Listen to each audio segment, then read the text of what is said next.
All right, we are here in a setup in my back garden for this new series for Horizon Play because I wanted to have more in-person interview, and I'm so pleased to have Jens in my backyard in Berlin to have also a very cozy setup and interview here. It's summer, it's very silent, very green.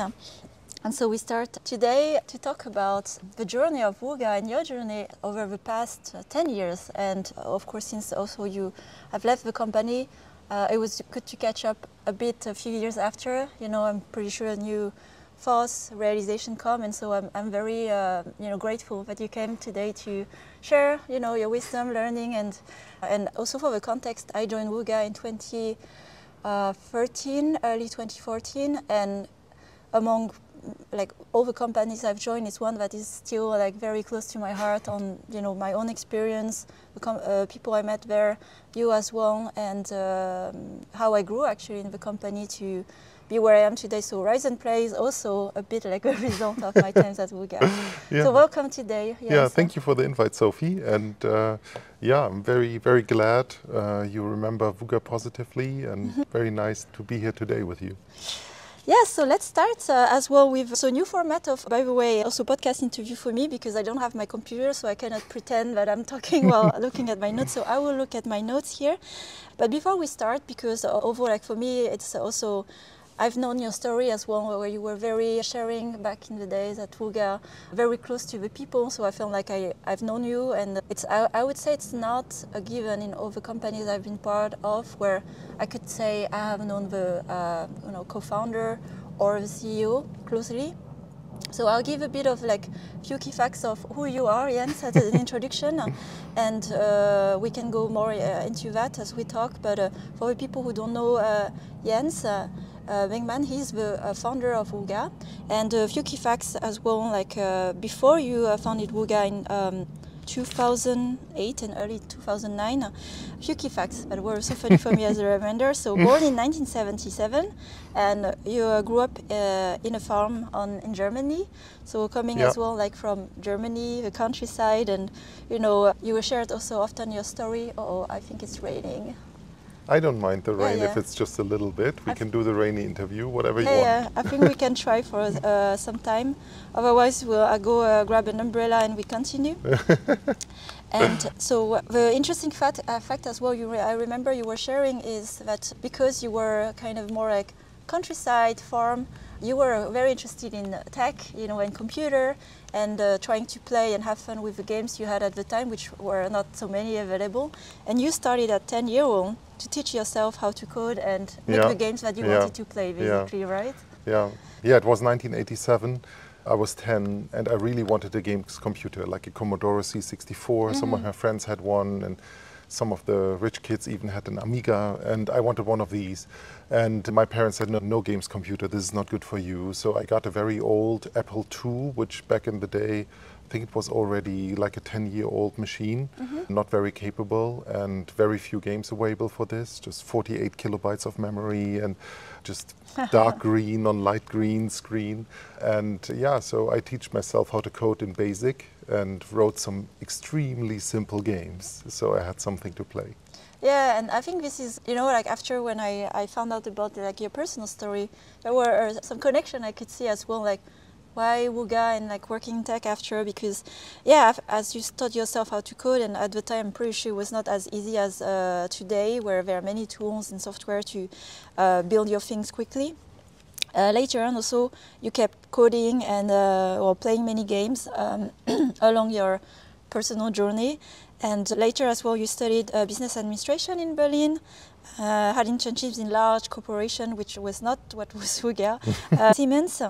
And I think the first professional experience that later led to the foundation of Wooga was when you were 24, and it was 2001 at the time, and joined a startup called Jamba. I remember seeing Jamba ads actually on TV, and in the US and UK it's called Jamster. So some of you may remember the crazy frog. Yes, exactly. I'm sorry for that. And I didn't know the background of the company at the time and the vision of the company, so as you wrote it down, to become the Yahoo of mobile, and especially here for you in your mission in Germany. And it was like the time as well of like being the homepage for web phones. I'm not even sure what are web phones. It's maybe Yes, you're too young. maybe. What was web phones? So obviously, so in the year 2000, the .com hype was still there. It had not yet collapsed fully. And for example, in Germany, these 3G licenses, these UMTS licenses were auctioned off, and just the license was 50 billion euros. Oh, okay. And in many other European countries, there was this run for 3G on your phone. And the belief was, okay, the internet will now go mobile. And the thought was, hey, this will take 2 or 3 years, and then we will all browse our mobile phones and see the news and stocks and emails and messengers and all of these things. And it later turned out to take more like 8 years, till roughly 2008 when the App Store came along.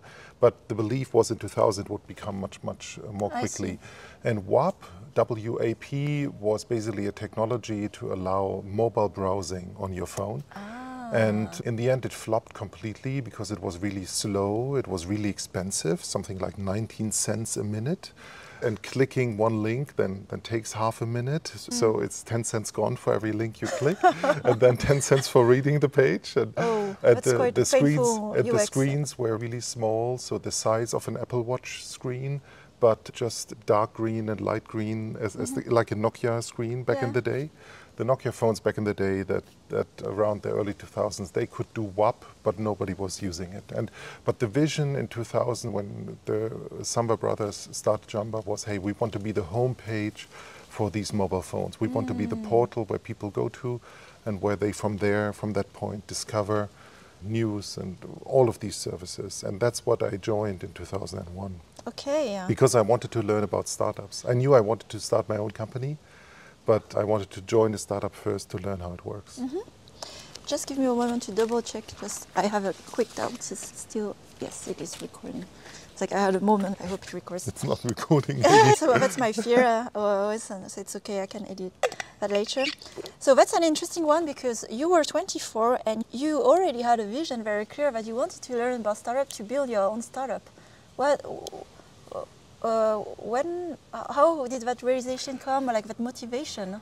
So I was always into entrepreneurship. So as I said, as a teenager, I was coding. We, with some fellow co-founders, we had the ambition when we were 16, 17, hey, we can write and create our own games. So we came together. I was doing the coding, somebody else was doing the graphics, and we had the ambition to create our own PC game, which was way too ambitious back then. And then when I was 18, I got a license to basically have a small business on the side to school, to sell computers and do some network installation. And when the year 2000 came, at the end of university, we talked to a professor and said, hey, you know, we have this course with you, but could we maybe skip the course and instead write a book? So our idea is, hey, our group of 40 students, we will write and publish and print a book in the next 12 weeks.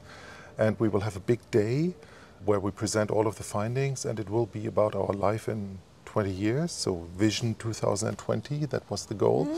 And so we basically, from an entrepreneurship style, kind of started this group of students. And wrote the book, published it, had a big day of presenting it. And so kind of this entrepreneurship drive I always had in me. And then late 2000, early 2001, I had the idea, okay, I start my own company. Already? But by the year 2001, the .com bubble had burst. Yeah. So it was basically almost impossible to get money. I had no idea what company really I wanted to start. Yeah. I had no co-founder. And I had no idea how a startup works. So basically I knew nothing. Yeah. And I thought, okay, to fulfill my dream of starting a company, starting a startup, I first need to learn how it works. So I ran around Berlin and tried to find a young startup that would take me on as a young fellow. And that's very wise because a few things you mentioned that are actually quite, I would say, like solid foundation to start a company. I'm not saying that you should have all the knowledge because you don't know what you're building until you're building it. But having a network, if you are looking for co-founders, for sure, having clarity and vision of why you want to build a company and what you want to do. So coming to the conclusion of learning, and in the end you learn for 7 years, although you intended to learn for a few years and build your company. My goal was 2 to 3.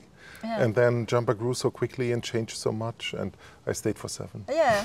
I guess it was then that fun that you stayed that long as well. It was, I mean, the company shifted multiple times. It was sold. I got more responsibility. And in the end, because always something was changing, I felt, okay, I'm not done learning yet. Yeah. And I could not fully identify with the trajectory the company was taking, mostly focused on ringtones. But I had already responsibility for games, mobile games back then. We had a small game studio at Jamba.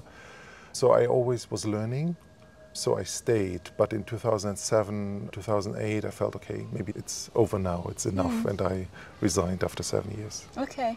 And that is like the point, I would say, the genesis of Wooga, where I don't know that part of the story, so I'm also really curious personally to ask, what was the point where you decided, okay, I go all in, I resign, I start a company? I don't know if at the time you talked to people that could be your co-founders. How did you make that transition? Yeah, so I had a 6 months notice period. Oh wow! This Yeah. It's German employment. So yeah, I was at Jamba. I had a team of I think 120 people, and Jamba at the time was like 500, 600 people, and my team was 120. And I had a 6 months notice period, and I came to the realization, okay, I want to start my own company now. So I resigned in February of 2008, and I knew I had kind of 6 months, and during that time, I got married and was more focused on my private life. And then after 6 months, I was free. And only at that point, I started thinking about what I really wanted to do. So from my savings, I knew I could probably last 1 to 2 years without a salary. That's good. Without a salary. And I had some money to invest to kind of fund the first few months of a company.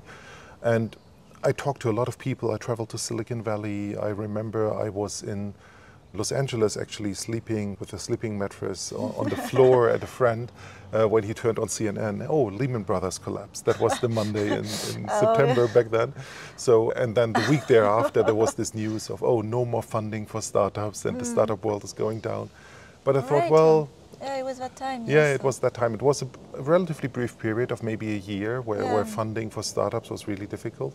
So I traveled around, met lots of people, talked to lots of people to realize for myself, okay, after now 7 years, what do I want? What do I want to do? What kind of company do I want to create? And it became clear to me quite quickly, okay, I want to do something. It was not clear it was games. So my idea was, okay, I want to do something consumer focused, direct to consumer, probably around entertainment, because that's what I know and what my passion is. And then after some time I realized, well, actually it's games, right? I'm 31 now, back at the time. I started coding games when I was 10. I had loved computer games all my life. That's what I want to do. And then I met, through a friend, I met one of my co-founders, Patrick, and then had a few months later actually, a call with somebody I met at Jamba, Philip. So that's how us three got together. And the idea for us back then was, okay, can we make games more mass market, make them more broad? Because the games industry back then was already huge, but the vast majority of players was gamers. Yeah. More, PC. PC and console, more man than woman, typically younger. So the stereotypical gamer was a male teenager, right? And I thought, okay, well, in terms of revenue, the games industry is huge, but in terms of audience, it's relatively small, right? Yeah. And I believe the desire to play is in us. We have it as kids and as adults. Society trains us to lose it, but it's still in us as adults. Totally. And okay, why is everybody listening to music every day? Everybody is watching some form of video or TV every day. I think everybody should play every day. That was the idea. And that was the vision for Wooga. Everybody plays every day. And yeah, that's how we started and basically met end of 2008 and then formally incorporated in January of 2009. Ah, and I'm curious about what's the story behind the name as well. Did you come up with a name at the time? Or? Yeah, so we had an intern, Christopher Pasha. He's still at Wooga. He's still at Wooga. And it was December of 2008, and we already had kind of a concept for our first game, which later became Brain Buddies on Facebook. And we were doing interviews basically with interns. And so I talked to Christopher and I had a good idea. He was recommended through a friend. And I wanted to hire him, but there was no company yet, right? So and I asked him, okay, well, we will incorporate on the first day of January, first Monday of January, but maybe it's just a few days before Christmas. Can you maybe work for us for 2 or 3 days already, even though the company doesn't exist yet? And one task I gave to him was, hey, in 2 weeks, we're incorporating. We don't have a company name yet.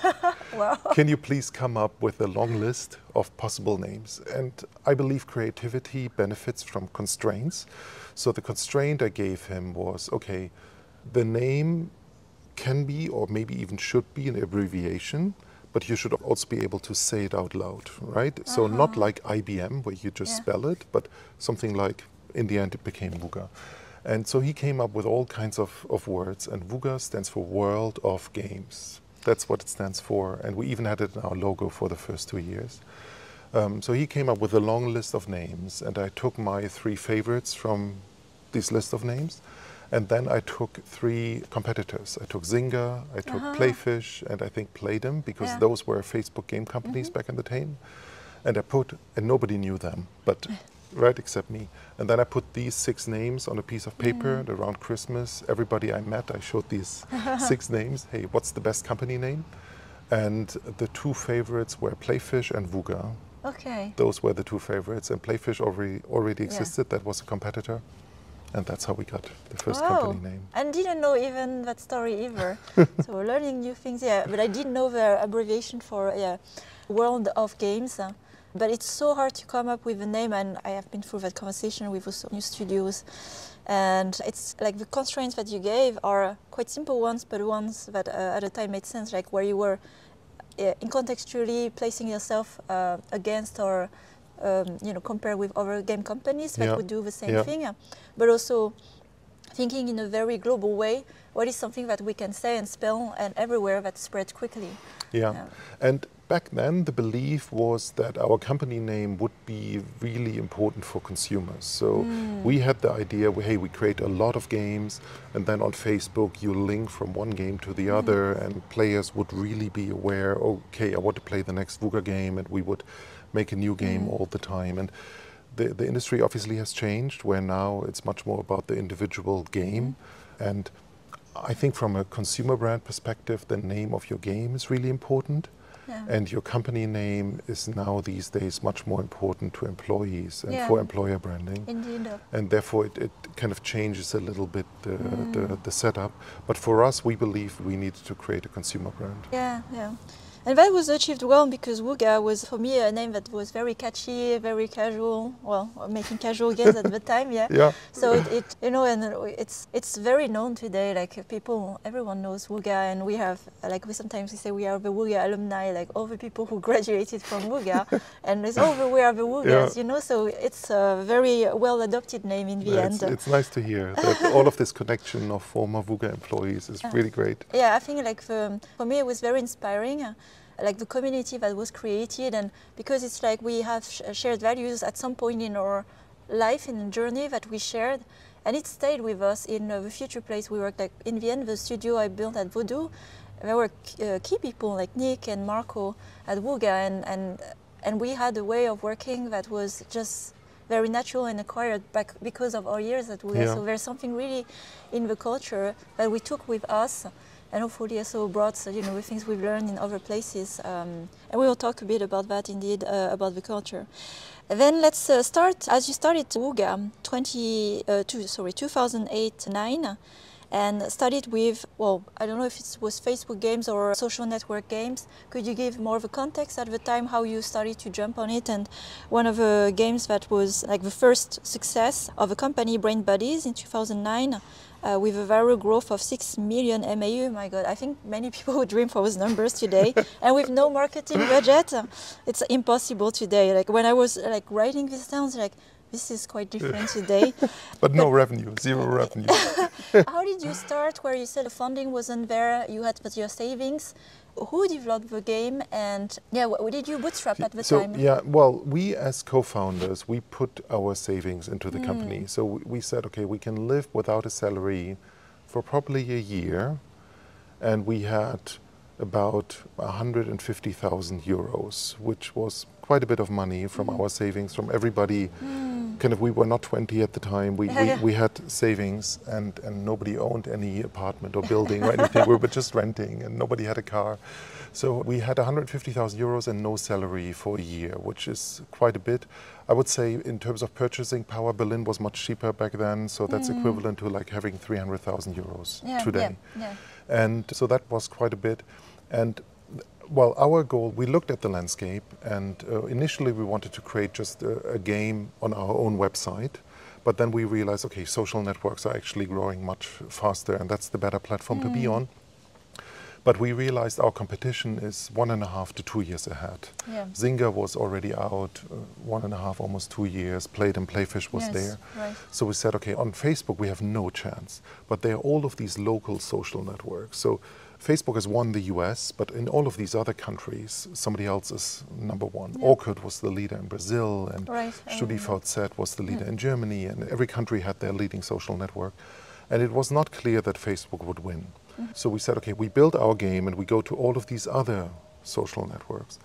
But as we were building Brain Buddies and we were progressing, we did some work internally, and we worked with a Polish studio called Fabryka Gear, which did a large part of the work. So we did the design, they did most of the coding and graphics and sound.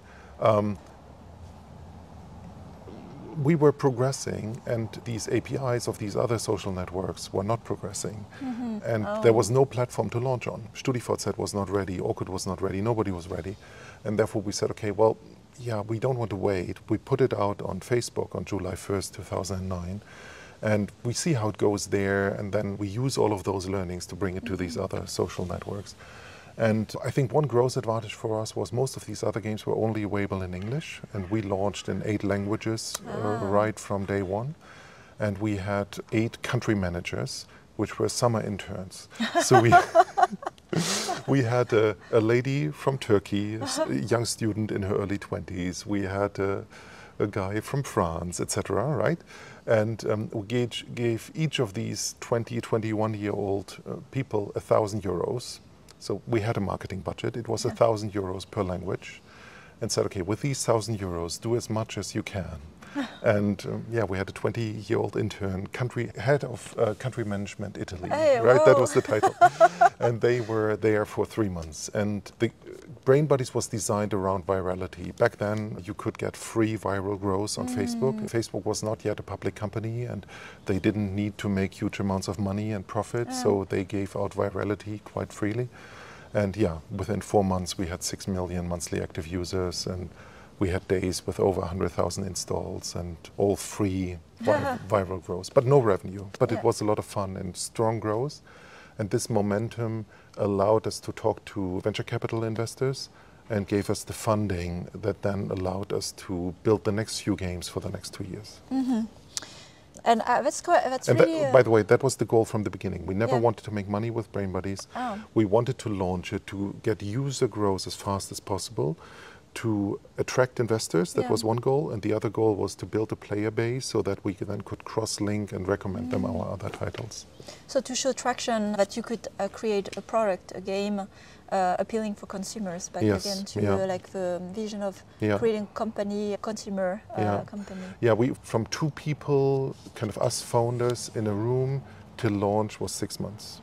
Okay, and then, like you said, you had the country managers as interns, and the Polish studio for development. We did the game design ourselves. We did basically the database part, the back end, internally together with one freelancer from Serbia, and it was Adobe Flash back then. The Adobe Flash coding and graphics was done by this Polish studio in because we couldn't afford anybody in Germany. Their daily fees were too high. We would have run out of funds.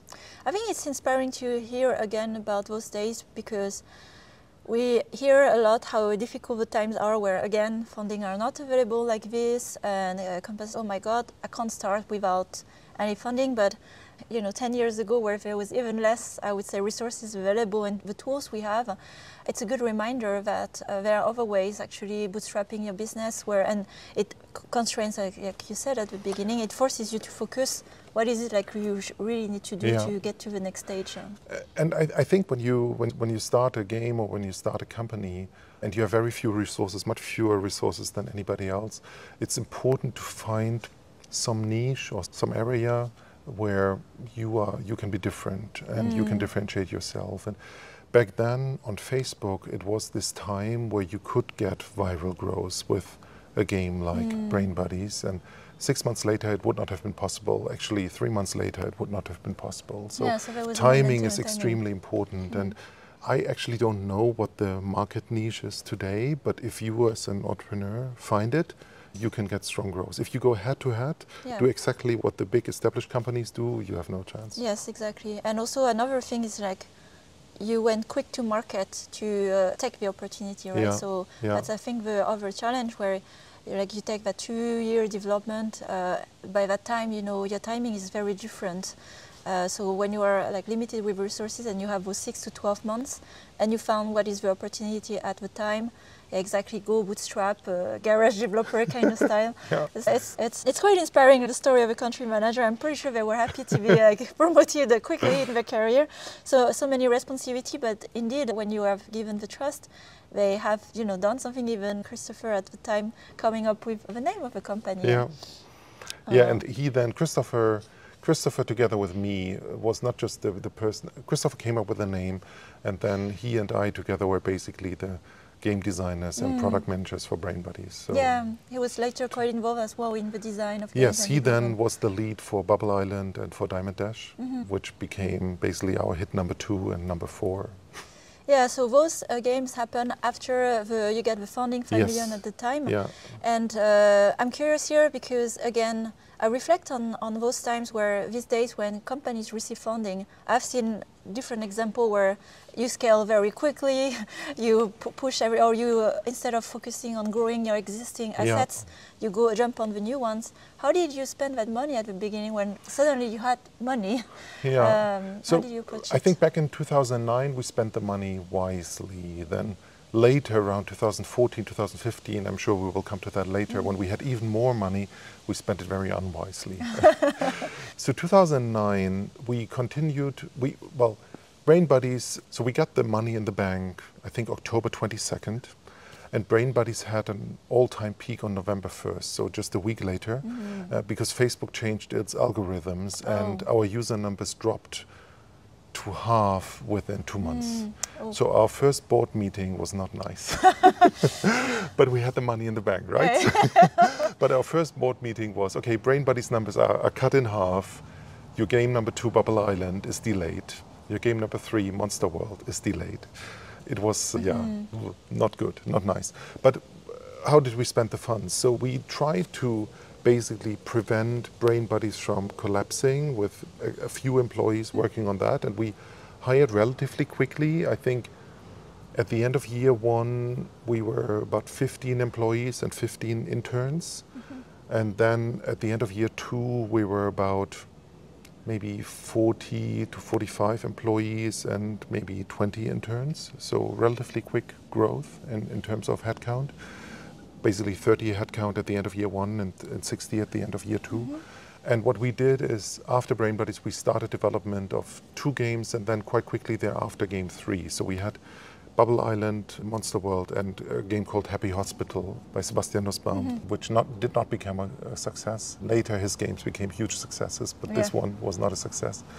And we stayed focused on Facebook, but we said, okay, we want to also have in-app purchases for the very first time. We want to have some monetization, and okay, how can we make game number 2, game number 3? And as you started to scale the company, because that question comes often as well among the priorities of founders as they scale, did you spend some time in reflecting on how you wanted to scale your team, your hires, your company culture, even structure, ways of working, or you just hired at the time focusing on the game launch? Yeah, so I had very clear ideas on the importance of company culture and certain aspects of company culture and how we wanted to run things at Wooga. And those came from this belief that as a young company, basically, one of the very few differentiators you have is who do you hire and how well do these people work together, right? Because you don't have a brand, you don't have intellectual property, you don't have patents, you don't have factories, machines, huge customer base, you don't have nothing of this. So who you hire and how they work together is probably your most important asset. And in terms of company culture, I had learned some things at the corporate at Siemens because I had spent a few years there, even though just as an intern, but a few years there, then 7 years at Jamba.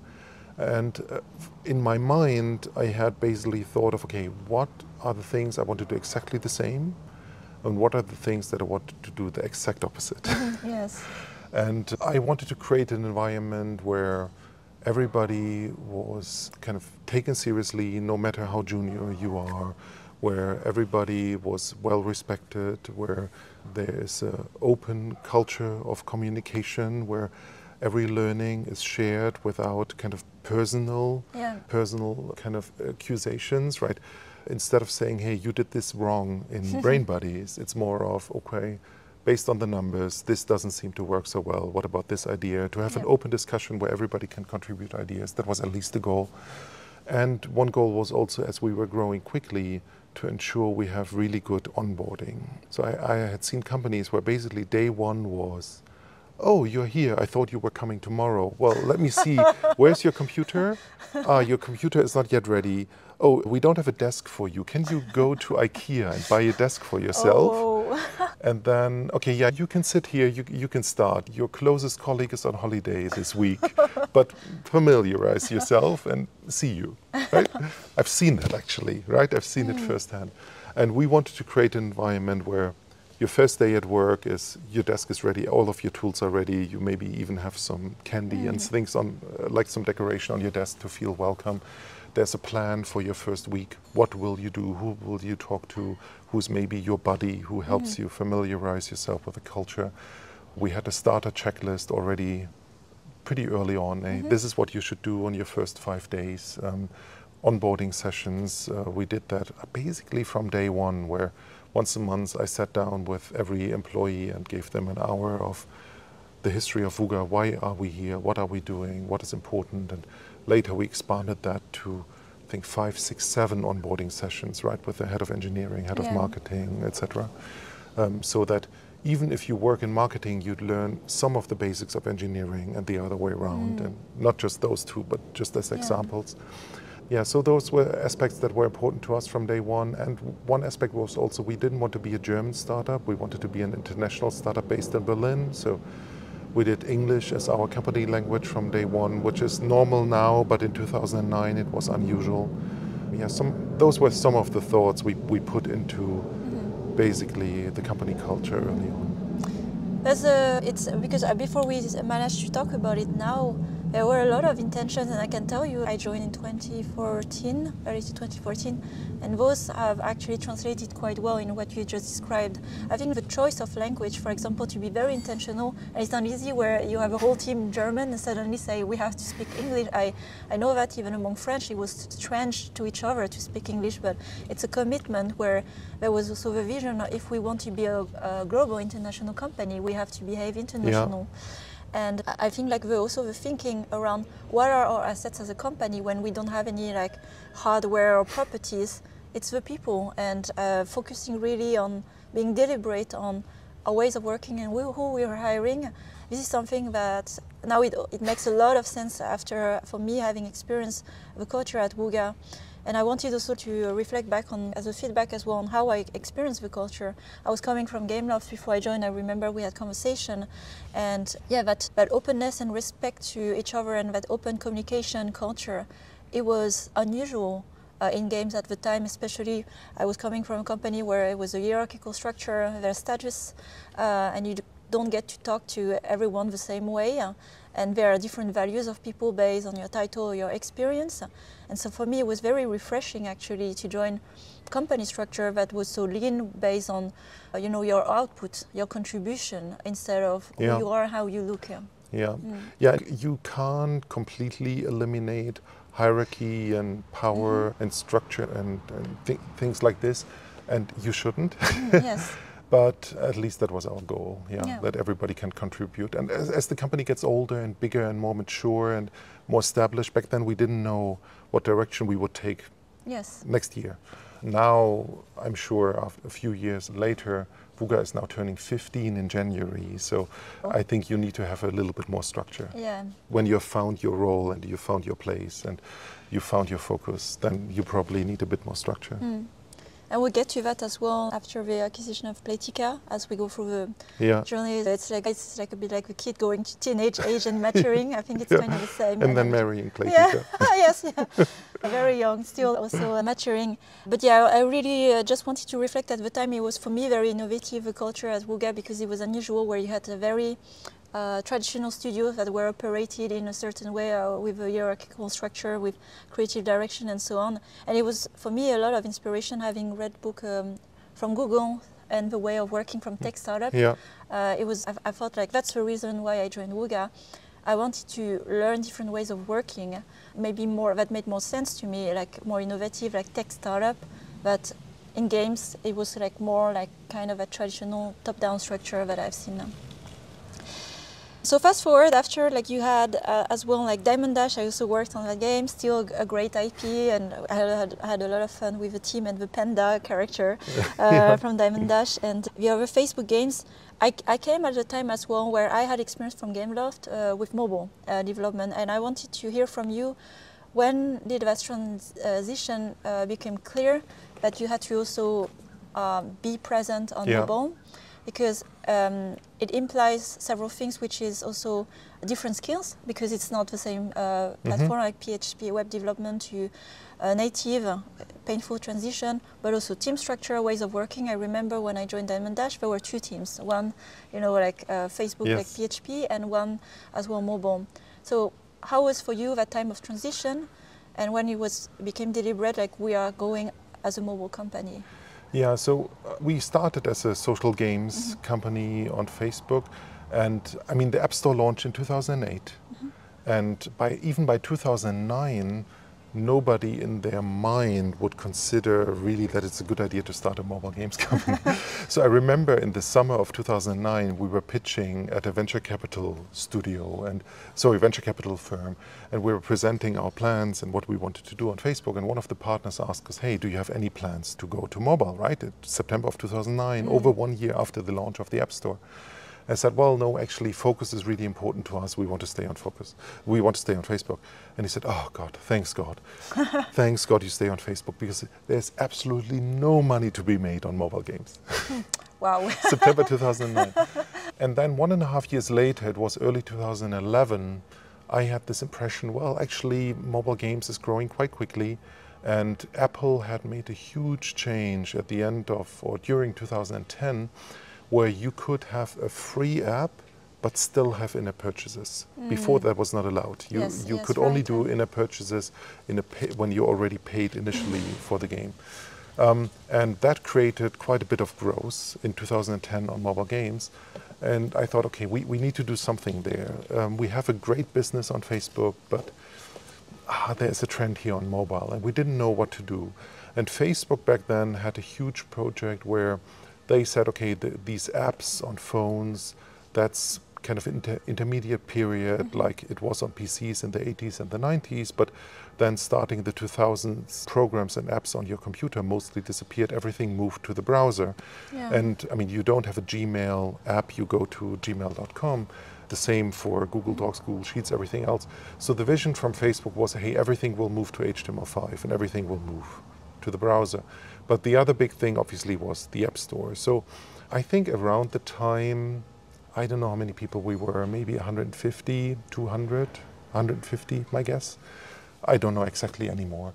We said, okay, we don't know what route it will be, but we will do both. So we put a small team, I think it was around 5 people on an HTML5 game, and we put around 5 people on a native iOS game. And the HTML5 game was a game called Magic Island. And the iOS game, we had just launched Diamond Dash in March of 2011. And shortly thereafter, we said, okay, let's do a mobile version and HTML5. It's probably because everything is so fast, it's so action-packed, you only have 60 seconds, and people do hundreds of taps in those 60 seconds. Probably you need native. So we had one 5-people team working on this native Diamond Dash and one working on this maybe summer of 2011. Yeah, summer of 2011. And we had already started the HTML5 game maybe in spring 2011. And then around September, October, the HTML5 game launched. And it became clear within about 2 months that it's a flop. And the main reason was people didn't find their way back to it. So the initial friction to start the game was lower, right? It was much cheaper and much easier to get people to start the game because you didn't have to install anything. You were not redirected to the App Store. And the actual user experience of playing the game was also actually fine, I would say. And retention, first session usage numbers were pretty good. But then nobody came back because they left their browser. They didn't remember the URL. They didn't remember where to go back to. Nobody came back because you didn't have the icon on the home screen. And so it was less about technology and more about user experience. And it became relatively clear around November, this is probably not working. We would need a fundamental change in how to get people back to this. And in December of 2011, we launched Diamond Dash, and we had a very strong Facebook integration. So we had the desktop game, the Facebook.com game, which I think was getting to tens of millions of users at that point. And then we launched mobile, and it was viral growth, and both fed each other. And I don't remember the exact numbers, but in early 2012, spring 2012, maybe 5 million daily active users on Diamond Dash. Maybe it was more. As a company in total, we had over 10 million daily active users. Yeah, that's huge. It's much less revenue than today. So revenue per user was very low. But over 10 million daily active users, and I think in terms of daily and monthly active users, we were in the top 3 back then, worldwide. Yeah, so huge viral growth, but we hadn't understood yet how to monetize. But we had understood huge viral growth. But on the topic of mobile, what had worked really well, we were not distracting this 150 people organization. They continued to work on their Facebook games, and they brought in revenue, so to pay the bills for the 150 employees. And we had this 5-people team here with HTML5 that failed, not because of the team, because of the environment wasn't ready. And this other 5-people team making this native iOS app, that was a huge success. And as a result of that, in early 2012, I decided, okay, we need to do more. So we need to do an Android version of iOS, and we need to kick off a few more new games. And we started working on Bubble Island for mobile. We started working on Monster World for mobile. So the initial goal was to bring our Facebook games to mobile. And then by the middle of 2012, I made an announcement to the company of, hey, we are a mobile games company now. So all of our new games will be mobile first. And it was middle of 2012. We already had games in development that would launch. So we had new launches, Facebook first in 2013, like Pearl's Peril, for example. But all new development starting from the beginning of 2012, even though our revenue was almost all of it was Facebook, was mobile. And shortly after that basically decision and announcement, the work, Florian Steinhoff started working on Jelly Splash. That was the first mobile which then launched 1 year later in 2013. So yeah, that was the idea. And because of this experiment, 5 people here, 5 people there, we were 6 months ahead of our Facebook competitors who were later to make similar steps. But this 6 months head start was the reason why we were really successful in 2013 and 2014. And after that, we went into crisis, but that was for different reasons. And I remember, like now I also try to put in my own timeline where I joined at the time 2014. When I took over Diamond Dash, actually the mobile revenue were growing, well, at least growing better than the ones that were declining on Facebook. So there was already the transition of platform when I took over the game, so I could. But it was unclear at the time, whereas like both are like very valid. And I remember it wasn't that obvious that mobile would be the main thing and Facebook slowly would die. But it was a good call, something I take away as well. Like it was less than 5% of the staff, I would even say, were dedicated, and it was R&D initiative very early, like small costs, quickly get some answers, and like how do we start the initiative? Yeah, and we did something later, very similarly when Apple Watch launched. We had a 5-people team. We had a 5-people team doing smartwatch games, and that in the end didn't work out, right? I mean, I would say even today there's no successful game for Apple Watch, but we had 5 people working on this for 1.5 years, and the goal again was small investment, small risk, and if it takes off, we are early, because in the early days of a platform or in the early days of a trend, time is more important than the number of people you have on it, because it's new anyway and you cannot work on it with a lot of people anyway. So let's say virtual reality or augmented reality, Apple Vision Pro, that is launching in 2024. If I was a company now and it's even remotely kind of, I think there would be a fit. I would have a 5-people team working on this for the next 2 years to see if it takes off or not. To be ready in case you need to do a transition. Yeah, so when the platform takes off, you're ready and you have a 6 to 12 months head start compared to people who only start working on this now. Yeah, and that's a very good habit to create when you see the emerging trends, and like you gave example today, how to invest without defocusing your company. Yeah, you can do that if you have a few dozen people, then you can afford the 5, right? Yes. If you're a 10-people startup, you shouldn't dedicate half of your staff. But maybe you can have 1 or 2 people on the experiment, right? I saw your podcast with Michael Martinez from Fundcraft, who said, well, basically one of our engineers created this, word Yahtzee game, right? So they are doing experiments with very little resources.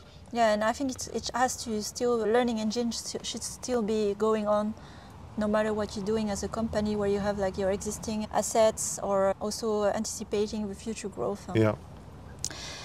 Let's jump now to another phase of a company I've been part of as well, although I couldn't follow it until the end.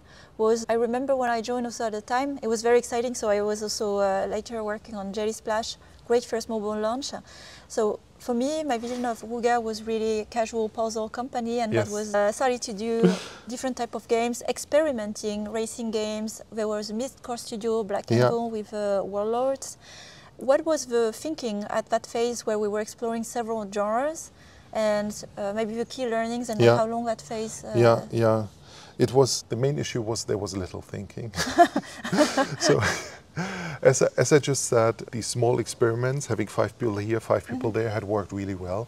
And it was the end of 2013, so basically exactly when you joined, and we were basically a little bit drunk by success. We had launched Pearl's Peril, a hidden object game on Facebook, doing really well. Monster World was still strong, Diamond Dash was still strong, and Jelly Splash had launched on mobile and was our biggest hit, I think, in terms of revenue ever. And we were doing, we felt everything we touched turned into huge success. Yeah. And so we had this arrogance that everything we would do would turn into a hit. And there was this big desire from many people inside the company, okay, we want to do real games. So many of there was very little history of a casual games industry, especially in Europe. Yes. There was some on the west coast of the US with PopCap and a few other companies, but in Europe there was very little. Most people working in games were working on real games, right? For the PC, for console, mid-core, hardcore, games for gamers. And there were lots of these people working for Wooga also who wanted to join a game company, but joined us because we were a game company, not because we were a casual game company. And they wanted to do more mid-core, hardcore, other genres. Even among my co-founders, there was a desire to go more in that direction because of personal passion. And so we went into this direction of, okay, basically every game team, we start lots of new game teams, and every game team can decide on their own what route they want to take. And what happened was that within a year, just maybe 20%, 30% of the company was working on our live games, on our existing games, on Monster World, on Diamond Dash, on Jelly Splash, on Pearl's Peril. And 70 to 80% of the company was working on new games. And the vast majority of these new games was outside of our comfort zone, outside of casual. And we were doing, like you said, turn-based strategy, real-time strategy, third-person shooter, racing, sports, everything, right? Role-playing, everything. At one point, we had 18 new games in development in terms of prototypes and games in production. And we were growing to 250, I think 300, 320 people. And I mean, to cut a long story short, none of this worked. And I didn't put constraints. I gave all of this freedom to the teams, and I should have put constraints. I should have said, okay, maybe half of the company works on new games, half of the company works on our live and existing games. And in terms of our new game development, we maybe put a third into new experimental genres. That would have been right. And we should have carefully chosen, okay, what would be the right genres? Or we could have just gone for one genre, and then when it didn't work, maybe do a second experiment. Because what we did was, people were working on a role-playing game. Okay, that didn't work. Let's do a racing game next. Let's do a shooter after that. So not carrying on the learnings. Correct, from the previous project. Yeah, we didn't carry on learnings. And so that was clearly my mistake, because I didn't make a conscious decision. I even gave, I think, an announcement that we are still mostly casual. What kind of strategy is that, right? We're mostly casual, but we're open to other genres without any constraints. And what happened was, we made this decision at the end of 2013. And 2014, commercially, revenue-wise, we still saw big growth, because a strategic decision, or in my case, a lack of a decision, it takes time until that manifests in the results. And because of our casual games, Jelly Splash, Pearls Pebble especially, 2014 commercially was still a really big success. And then 2015, we were drunk by money. We had a bank account of, I think, 27 or 28 million euros sitting on our bank account. We had conversations in the boardroom of, oh, we have all of this money, where do we put it, where do we spend it, right? We need to put it out, we need to invest it. And we did crazy decisions on approving even more new game development and crazy marketing budgets on Agent Alice, hidden object game. I think we spent, the game was clearly not ready for launch, but we thought we needed to put it out, and we spent, I think, 7 million euros on marketing in 2 weeks. With a game that didn't have a proper soft launch before. We were really drunk.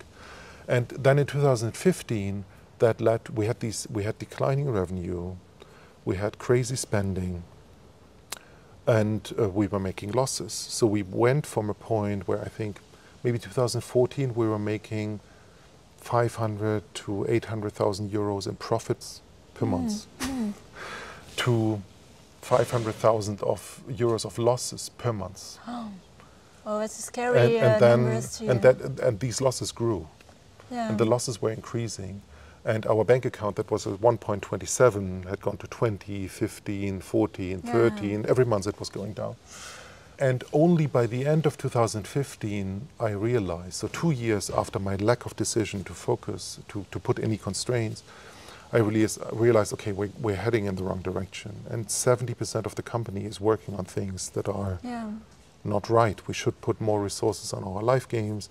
We should focus our development on casual, and all of these other genres are not working. And it took us basically from that point, from my realization, 8 months to change back course. So I made quite a bit of announcements already and decisions at the end of 2015 in terms of cutting projects, but a number of projects still continued, like Warlords, for example, because it was in soft launch already, it was promising, it was a turn-based, hexagon turn-based strategy game. We thought, oh, well, maybe that could work, right? So we tried to separate that into a separate sub-studio so that the culture could be a little bit different and they would have breathing room.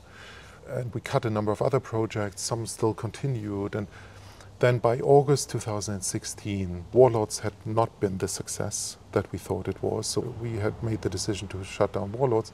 And we were still losing, I don't know exactly, but over 500,000 euros per month, maybe close to 1 million euros per month. I don't know exactly the numbers anymore. And I made the decision, okay, we have to lay off people, right? We are too big. So we laid off 42 employees, plus released freelancers, plus some people left voluntarily, because whenever you do layoffs, it puts a huge downer on morale. So people left voluntarily, and a few months later we had laid off 42, but I think the company had reduced kind of staff by about 80 maybe. Okay. When you move from this phase of hype to kind of 2 years of downward trend and then layoffs, probably half of the people you lose are your people you actually lay off, and the other half is freelancers you stop working with because their daily contract is too expensive, and people leaving voluntarily. And we had made the decision to focus back on casual already by the end of 2015, and then the layoffs in August 2016. But then in 2017, there was still no success. We were still losing hundreds of thousands of euros per month. And our revenue was at least stable, so not shrinking anymore, but not growing, right? Yes. And then in 2017, basically our management team fell apart. So our COO, Jan Michaika, he left. He wanted to do different things. He's now at HV Capital, a partner there as a venture capital investor. Hermione McKee, our CFO, she left, and she's now CFO at Bubble. And my co-founder Philipp Möser, who then later worked for even the innovation for the German government, he also left. Basically, our 4 people, kind of key management team, we had gone through 3 years of crisis, right? Because all of these decisions we made, we focused back on casual in 2016. It was a year had passed. We didn't see the results yet, which in hindsight I know it's normal, because if you change focus so much, it takes a year or longer until you see it actually in your results. But we had run out of kind of bond, right? If you go through 3 years of crisis and everything is going down. We had management meetings where I would summarize the conversations. At the beginning of the meeting was, hey, we're all sitting in the same boat, right? You are maybe focused on marketing, you're focused on finance, you're focused on technology, I'm focused on product. But then 10 minutes later, and we're all sitting in the same boat, right? You're focused on different things, but we're all sitting in the same boat. And 10 minutes later, the conversation was, yeah, we're all sitting in the same boat, but your side of the boat is sinking. Oh, right? Okay. It's because of our product, it's because of our marketing, it's because of our whatever. And yeah, we had run out of bond and stamina. So at the end of 2017, our management team had broken up. I felt alone. There was a phase where we were still losing money. There was a phase where in the next 12 weeks, I lost 12 kilograms of weight because I mostly stopped eating. And it turned out that we were able to turn it around then. So our decision to focus back on casual was finally showing up in the numbers. June's Journey as a new game had launched that became a huge success at the end of 2017. I formed a new leadership team, mostly people who had worked for Wooga for many years, who were promoted. One external hire on the CFO side, but everybody else internally promoted in all roles. And 2018 became our biggest growth ever and our most successful year in terms of revenue growth ever. And then at the end of 2018, we sold to Playtika. So basically, kind of, if you summarize Wooga, 5 years of crazy growth at the beginning, then 3 years of crisis, and then 1 year, 1.5 years of rise and exit to Playtika. Yeah, that's a ride, and the way you share it is very humble. So I'm very also inspired and touched by like the up and downs, and also the wisdom you have talking about it, where like reflecting back, you know, some of the mistakes made and the cost of it. And because of course, you know, when we see in the press there's layoff or company turnaround, nobody has the full picture or to understand why, and it's like, oh, another layoff, it looks bad. But here you really took the time to explain as well what led to this, and I can empathize where it's very uncomfortable to see you losing 1 million every month, and at some point it's just like going bankrupt if you don't do something. Yeah, we were clearly on the path to bankruptcy. We were probably still a year away from it in 2016, and so it's still a year. But if you don't move, if you don't do anything, and then with the layoffs, we didn't become profitable again. We just reduced our losses. So we Yeah. turned from bankrupt in 1 year to bankrupt in 2 years. Yes, yeah, so saving time. Huh? Just getting a little bit of time, but after then, nothing, the turnaround didn't happen.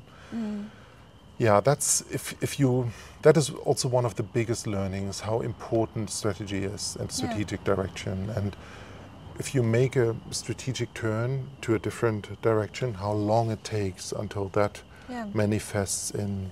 Like you said, 2 to 3 years, right? It depends on the state of the company, yes, right? So when we went mobile, it turned positive within a year. When we then headed to the wrong direction, right, focused away from casual, it took basically 2 years till we realized it was wrong. And then when we turned back to casual, it also took 2 years until we became successful again. So I think here it's also a lesson that you need to plan ahead some runway far enough so you can have the time to also benefit from a change of direction. Yeah. I very much underestimated the importance of strategy. I thought, from my corporate background, I thought strategy was useless, high-paid people sitting somewhere in an office making presentations about strategy that have no connection to the actual day-to-day operation of the company. But if I realized that strategy is really, it's about what you are doing and what you are not doing, what you are focusing on, what is your differentiator compared to others. And choosing that is extremely important because employees can only, when do employees produce healthy, good output? You need 3 things. You need to have good people. They need to work in an environment where they can work collaboratively and well with others, and they need to run in the right direction. Yeah. And if just one of these 3 things is not there, you're not producing good output. Yeah. And you really need all 3. You need the high quality employees, you need the right environment so that they don't fight against each other in a political way or that it's unhealthy or toxic. And they need to run in the right direction. And the last one, it took me a very long time to realize how important that is. The first 2 were obvious to me, but the last one, and I think things like, hey, let's experiment on mobile HTML5, let's experiment on iOS, let's experiment on Apple Watch, kind of putting small kind of touches out to figure out what the next big trend may be is a good idea. And if you have a small company, if you have a startup, you need to bet. If you have just 10 people, you need to bet your company in one direction. And if it doesn't work out, it's your bullet, your company. Yes. Yeah, it's your bet. And let's get at last on decision with from Playtika. Yeah. And I never had the chance to also to ask, but back now so to the early days when you founded Wooga, where did you have in mind like the strategy of exit for the company and how Playtika was a match at the time or for where the company was headed? Yeah, so it was very clear to me already when founding Wooga that at one point we need to have an exit because we were 2 years after Zynga, Playfish, Playdom, and we realized the only way we have a chance to catch up is with investment.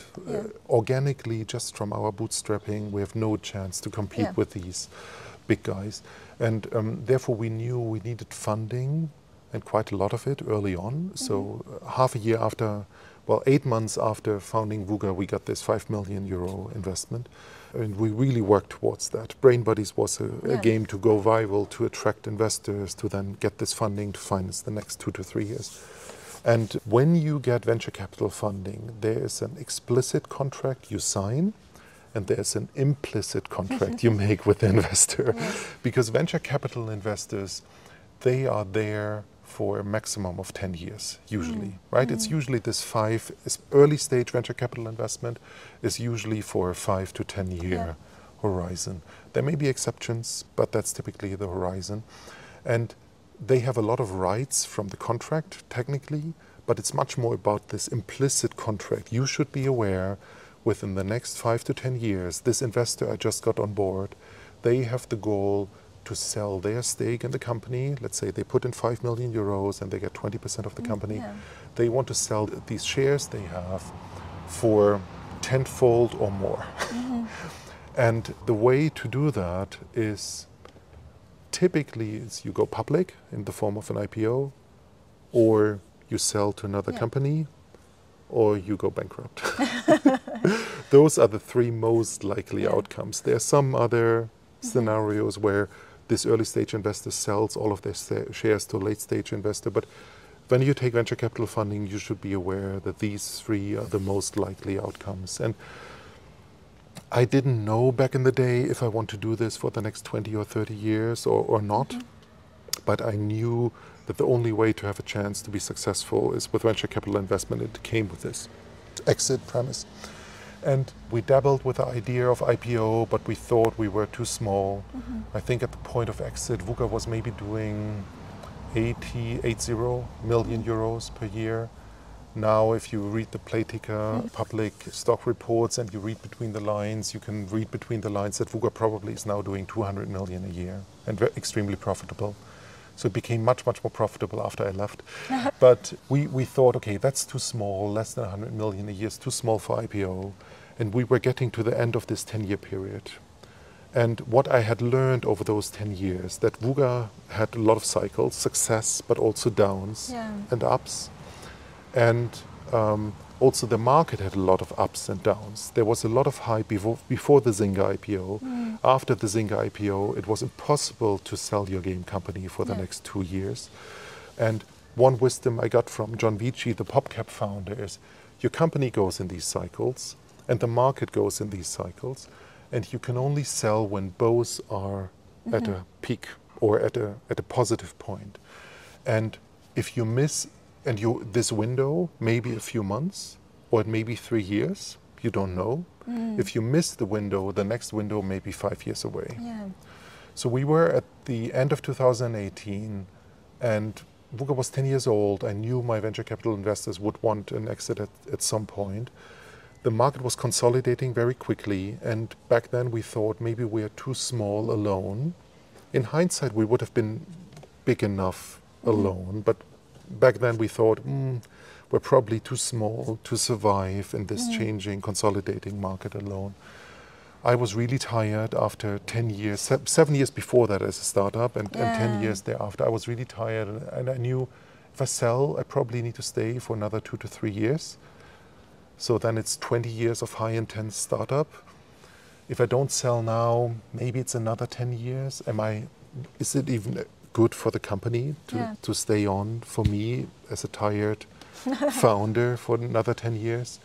And also employees had stock options, and about 15% of Wooga was owned by employees, 1.5. And they also want their money at some point. So all of these reasons contributed to this idea of, okay, we have a window now where a sale is possible. We don't know how long that window lasts. In hindsight, it would have lasted 3 more years, but we didn't know. And okay, we sell. And then we started a process with a banker. We talked to lots of companies, we talked to dozens of companies. So it was proactive from you? Yes, We made a decision in March of 2018 to sell before Christmas. And as you went starting the conversation with multiple, I'm pretty sure, possible buyers, what was important for you? If there were things like, I don't know how much, of course, when you have options, but as I was looking into M&A, knowing you, I know that you do care about the sustainability of your company after you. And what were the important things that you looked at that would guarantee that? It's not easy to find that out beforehand. My goal was to get to a maximum level of independence, as independent as possible, so that the Wooga culture could be preserved as much as possible, and that we're not just... EA, for example, had a history of assimilating studios, especially in mobile and free-to-play, and they would vanish within 2 or 3 years because the corporate integration was too strong and it killed the young studio. So there were certain companies where I actually didn't want to sell to because they had a bad history, and some companies had a good history. So I also talked to companies they had acquired, and in the end, it's the people who make the decisions, right? In the case of Playtika, it was Robert Unterkohl, the founder of Playtika, and then you need to ask yourself, okay, this is the person making the decision and deciding on the fate of your company post-acquisition. how long will that person be there?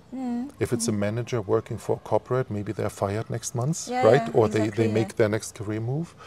And so if you sell to a big corporate, you need to basically talk to multiple people to get a feeling for what does this corporate want to do with my startup. And in the case of Playtika, it was Robert as the founder, who I thought was unlikely to leave. And then obviously you don't have endless choice, right? You typically don't have 10 Yes, of course. options you could select to. In our case, it was 3.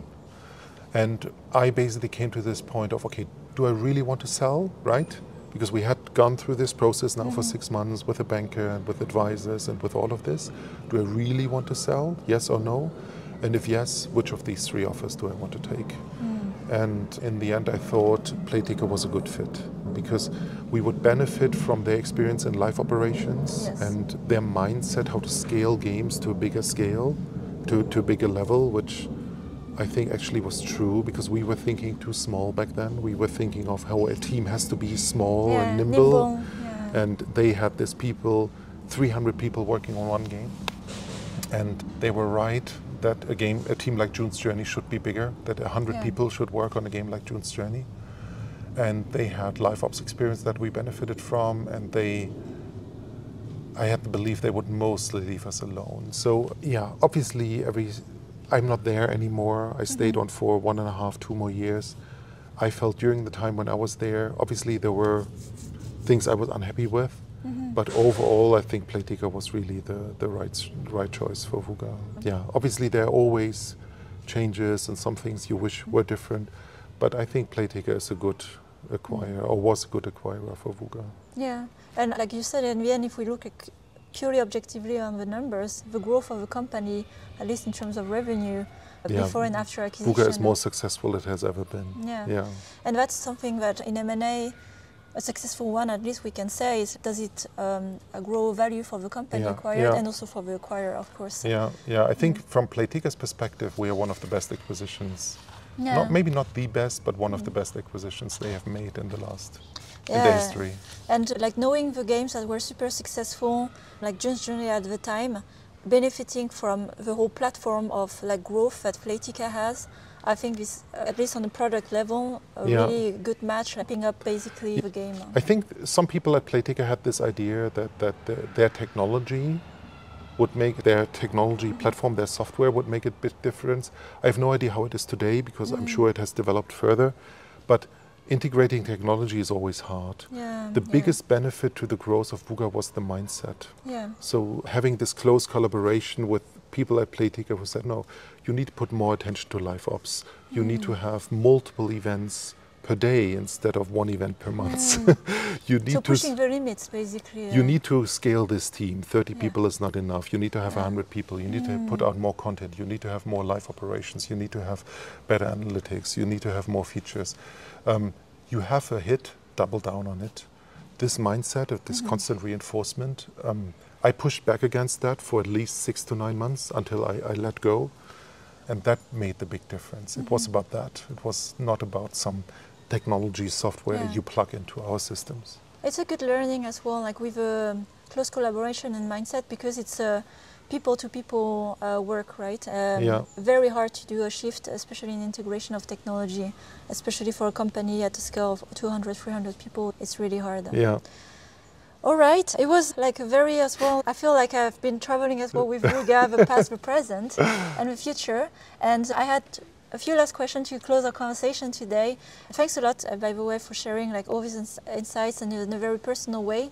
And one question of reflection for you, looking back now, thinking back of Wooga. I have those questions, those 3 last questions. What is your biggest regret as CEO or founder at Wooga when you think back of Wooga? Well, obviously my lack of decision, lack of constraint at the end of 2013 to say, hey, we are really a casual games company and we can start some experiments in other genres. That's what I should have done instead of lack of decision. And that led to 3 years of crisis and disappointed employees and layoffs and so many things. So that is the biggest regret because I knew better at the time.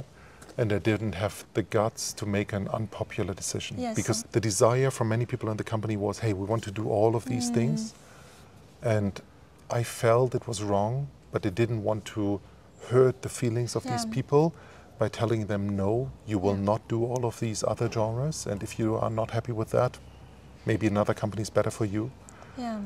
I didn't want to make people short-term unhappy. Yeah. And I made hundreds of people long-term unhappy. This is a very good piece of wisdom, and I think this is one of the hardest things as when you are like the leader of your company. Sometimes decision will disappoint the key people, the most loyal people to you, especially at different phases of scale. Yeah. And they are not necessarily the one who help you get there, that will continue with you, and it's very hard, humanly and personally, I can imagine that. What is your biggest pride about Wooga? That there are so many game companies now in Berlin and such an intense network of former Wooga employees. Indeed. Who apparently are happy and created a number of game companies here in Berlin from their experience at Wooga. Among a few, I have to mention them because I still love to meet them often. Tatiana, who is also the lead on Jelly Splash, founded Playpak. Auntie, of course, Starberry Games. And Florian as well was doing the merch, Travel Town. Wilhelm Österberg, who did a game quite similar to Warlords, but now is successful. Yes, as well. So, the Wooga alumni, and also we started the studio at Voodoo as well a few years later with some Woogas.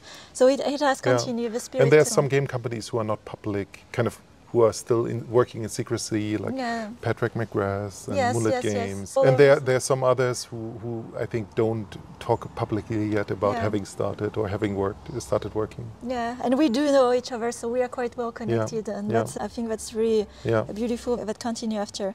And my last question. Okay, now you have built a company, you made your dream of entrepreneurship, you exited the company. What's your focus today after all that ride? Yeah, so I left Wooga exactly 3 years ago, and I'm an entrepreneur at heart, and I will all my life, I will stay close to entrepreneurship no matter what my role is. I was an entrepreneur in a startup, I was a founder of a startup. At the moment I'm an investor in startups, so I'm an angel investor. I'm actually not doing game investments at the moment because I want a different mindset for a start, and I've invested into just a handful of companies, 5, starting next Monday, 6. And I work quite closely with most of them, really spending, in some cases, multiple hours per week per company, working closely with them, trying to help them, give them advice. So that's what I do at the moment. And I don't know yet what the next few decades, hopefully I have a few more decades of life, what the next few decades will bring, but it will be in startups, it will be based in Berlin, and I don't know if I will start another company again or some other role in entrepreneurship and startups. All right. I'm sure we'll see you in some form, way or another in games or, like in the Berlin and the Wooga network. Yes. And that reminds me as well, we should definitely do a Wooga get-together as well with you after this interview. That would be fun. Because I will share in my network. Thanks a lot, Jens, for the time today and sitting in the garden, sharing the wisdom of a decade at Wooga. Yeah. Thanks a lot. Thank you, Sophie. All right, let's wrap it up.